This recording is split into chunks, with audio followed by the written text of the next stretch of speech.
Shedeur Sanders dropping the NFL draft is unlike anything I've ever seen before in my life. Now, don't get me wrong.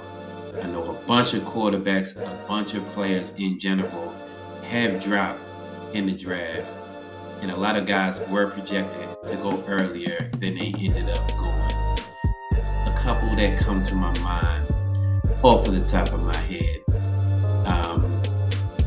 We had Mac Jones, who ended up going number 10 overall when he was drafted, and everybody expected him to go in the top 3 or be the top pick overall. Aaron Rodgers is also somebody that comes to mind. He was drafted, I believe, 24th overall. A lot of people thought he was the best player in the draft, and he ended up being the best quarterback in that draft. Alex Smith was also selected in that same draft with the first overall pick. He didn't end up being the player or Hall of Famer that Aaron Rodgers undoubtedly is. Lamar Jackson went to the Ravens, my Baltimore Ravens, with the 32nd overall pick. There were general managers on record, such as Bill Polian, saying that Lamar Jackson was a running back or a defensive back in the NFL and needed to switch positions if he was going to make it in the league. 2 MVPs later, and a bunch of wins later, Lamar Jackson has proven Bill Polian and a whole lot of other executives wrong in their assessment or pre-draft assessment of him as a player. But this was Shedeur Sanders was personal. I feel like they had a vendetta against him, a vendetta that began with his father, Deion Sanders. Now, a lot of people are asking themselves, why would the NFL have anything against Deion and his son? I'll tell you what they had against them. They're black, unapologetically so. They're successful, they're rich, and they believe in their own hype and their own greatness, and they backed it up on and off the field. These are exemplary gentlemen, exemplary figures in the black community, and they're doing outstanding and amazing things, and they're flashy. They like the diamonds, they like the glitz, they like the glamour, they like the gold, and they'll tell you that they are him. Shedeur calls himself legendary because in his own mind, he is legendary. Why do you have a problem with that? Y'all didn't have a problem when Johnny Manziel was flashing the money sign and dancing around in front of the camera and going out and getting drunk and partying. He was still drafted in the first round. Y'all didn't have a problem when Baker Mayfield planted his flag in the ground and he was bold, he was confident, he was brash, he was selected first overall by the Cleveland Browns.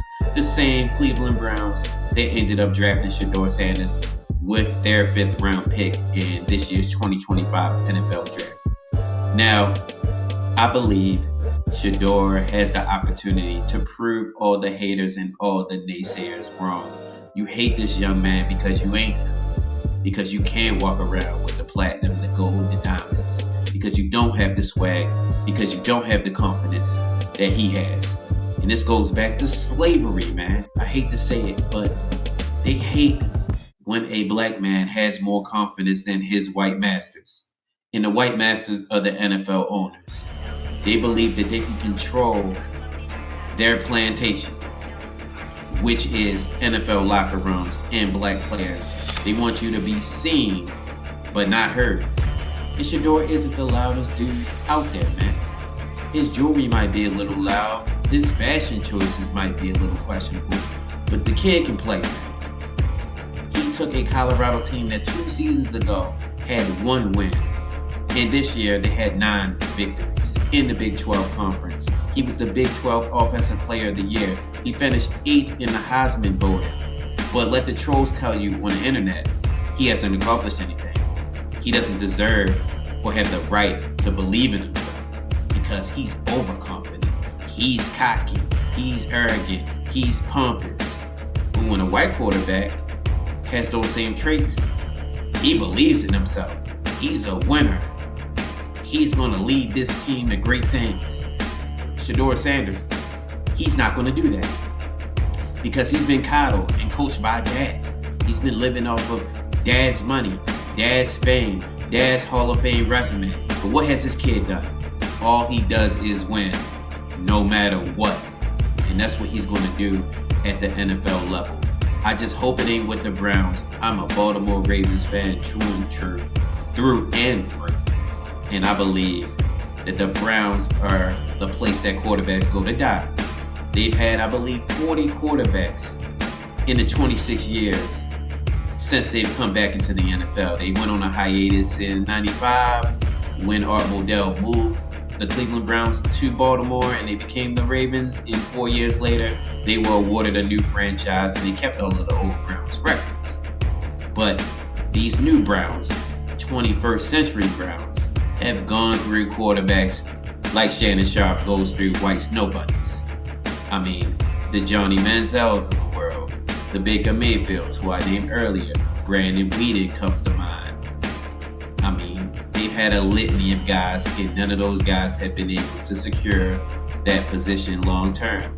I believe Shedeur could be that guy. I just don't believe in the Browns franchise. And I think that they were one of those franchises Shedeur Sanders was talking about when he said he didn't want his son going to certain teams. And why is it a problem when Shedeur says that? But when Archie Manning said and did that with his son Eli, nobody seemed to have an issue with it then. Eli was drafted first overall by the then San Diego Chargers and traded to the New York Giants because he refused to play for the San Diego Chargers. John Elway refused to play for the Baltimore Colts, and subsequently he played with the Denver Broncos for the entirety of his career, and the Baltimore Colts moved to Indianapolis in the middle of the night, 1983, I believe it was. Just a little history lesson for y'all. But history is doomed to repeat itself, or bound to repeat itself if you don't learn from it. And I think that we need to learn as Black people. These systems are not created for us. They only want us in these systems when they can enhance their own bottom line, when they can benefit off our talents and our skill set and our ability and our mobility, because we're just great at everything that we do. The one thing that we're not great at is sticking together. You got a bunch of Uncle Toms out there, and Cris Carter, Hall of Fame wide receiver for the Minnesota Vikings, being chief among them when it comes down to his assessment of Shedeur Sanders. I believe Cris Carter recently said on a podcast that they told him, or they showed him, that he ain't running shit. And when the host asked Cris what he was talking about, who they is, and when he asked that, Cris said, the system. You mean the owners? You mean the 32 white men who think this is 1843? And these 53 men on their team are their slaves. That's what they think, and that's what they believe. And people call Adrian Peterson when he said, the NFL ain't nothing but a big plantation, and I might as well be a slave. That's what it is, man. They don't want us to win. They only want us to win when they can say that they're the reason because of it. Shedeur Sanders has his own brand, is his own man, and is already a multi-millionaire, and they resent that. They resent the fact that young Black athletes are getting paid before they even step on the NFL gridiron because of the new NIL deals that exist in this society.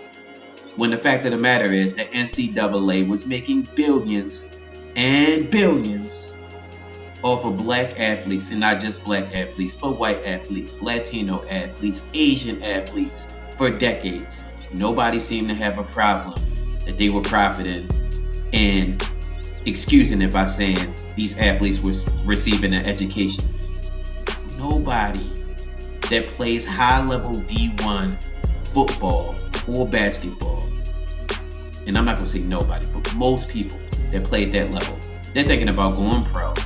And they're already pros because they're putting in the work day in and day out. It's a full-time job to be a high-level Division I athlete, and those players should be compensated for it. And not just NIL, but the universities need to pay these young men directly because they're generating billions of dollars per year. And it's ridiculous that they're just now starting to see some of that money. But I'm thankful for that. We got to take baby steps. And we also have to give credit where credit is due. The NCAA did the right thing in allowing name, image, and likeness deals, but they need to go a step further and pay these athletes directly. But back to my main point. Shedeur Sanders is somebody that is a disruptor because they want the NFL to be your daddy, but he has an active dad in his life, an active black dad who speaks his mind, who does what he wants to do, and who has made millions and millions of dollars since the early 90s, late 80s, and who arguably was the greatest athlete of his generation, the only man who has appeared in both a World Series and a Super Bowl, and he's a Super Bowl champion 2 times, once with the 49ers and once with the Dallas Cowboys. I think Shedeur will be a great quarterback in the league if given the chance. You can't tell me that you think there were 5 quarterbacks drafted before him? You think he's worse than Cam Ward? Okay, I might give you that even though I disagree. Jackson Dart, you think he's better? Tyler Shuck, he better? Dylan Gabriel, he better? How about Jalen Milroe? None of them dudes are better or more prepared to play at the NFL level. And it's laughable that supposedly, allegedly, Brian Daboll said Shedeur came into his interview unprepared, unmotivated, and completely disinterested in anything that they had going on. He treated it like it was a throwaway. He laughed it off because he didn't take the Giants or the process seriously. He also didn't throw at the combine. I get that. I believe he conducted his own pro day, but I don't even think he threw at that pro day. But they picked Travis Hunter number 2 overall. Who was throwing him the football?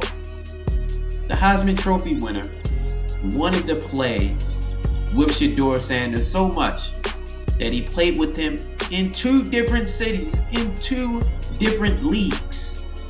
Played with him at Jackson State, at HBCU, in the FBS, and moved up to D1 to play with him in the Pac-12 and the Big 12 because they were in the Pac-12.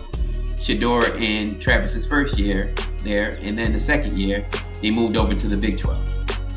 So, arguably the best player in the draft, the best athlete in the draft, calls Shedeur a brother, is one of his closest friends in the world, and believes in his ability. But Shedeur's a bum, right? He can't play. All right, we'll see. Because I think he's the best quarterback on the Browns roster right now. I'd take him over Joe Flacco. Definitely Kenny Pickett. Dylan Gabriel, come on. Way better. I'd take him over Deshaun Watson and all of his sexual assault cases as well, man. So, anyway, man. Here's the Shedeur Sanders, bruh. I hope you ball out. I hope you keep being yourself. Keep calling yourself legendary. It's cool when they do it. It's a problem when I do it. Fuck 'em.